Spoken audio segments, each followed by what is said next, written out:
திடீரென பொழிந்த குண்டு மழை, தெரித்து ஓடிய இஸ்ரேல் ஆக்கிரமிப்பு படை. காசா மீதான இஸ்ரேல் ஆக்கிரமிப்பு படையின் தாக்குதல்களுக்கு ஹமாஸ் தக்க பதிலடி கொடுத்து வருகிறது. குறிப்பாக நப்லஸ் நகரில் உள்ள பலாடா அகதிகள் முகாமிற்கு அருகே ஹமாஸ் போராட்டக் குழு மற்றும் இஸ்ரேல் ஆக்கிரமிப்பு படை இடையே அவ்வப்போது தீவிரமான சண்டை நடந்து வருகிறது.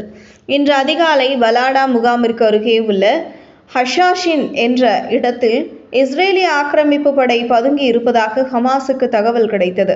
இதனையடுத்து சம்பவ இடத்திற்கு விரைந்த ஹமாஸ் போராட்டக் குழு இஸ்ரேலிய ஆக்கிரமிப்பு படை மீது கடுமையான தாக்குதலை நடத்தியது.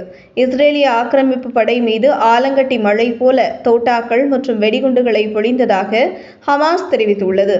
வெடிகுண்டுகளின் சரமாரி தாக்குதலால் இஸ்ரேல் வாகனங்கள் கடுமையான சேதங்கள் ஏற்பட்டதோடு ஆக்கிரமிப்பு படை வீரர்களும் அந்த இடத்தை விட்டு பின்வாங்கியதாக தெரிகிறது.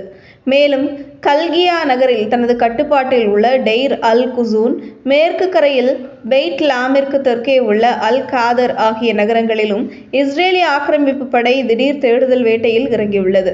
அப்போது அங்கு குடியிருந்த மக்கள் மீது கண்ணீர் புகை குண்டுகள், சவுண்ட் பாம்புகளை இஸ்ரேல் ஆக்கிரமிப்பு படை வீரர்கள் பயன்படுத்தியதாக குற்றச்சாட்டு எழுந்துள்ளது.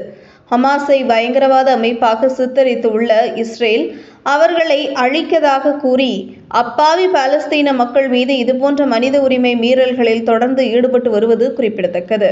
இந்த வீடியோவை உங்களுக்கு வழங்கியது www.aliaonlinestore.com. இந்த இணையதளத்தில் நீங்கள் ட்ரை ஃப்ரூட்ஸ், நட்ஸ், அதே மாதிரி குழந்தைகளுக்கு தேவையான டாய்ஸ் உள்ளிட்ட பல பொருட்களை நீங்கள் வாங்கிக்கலாம்.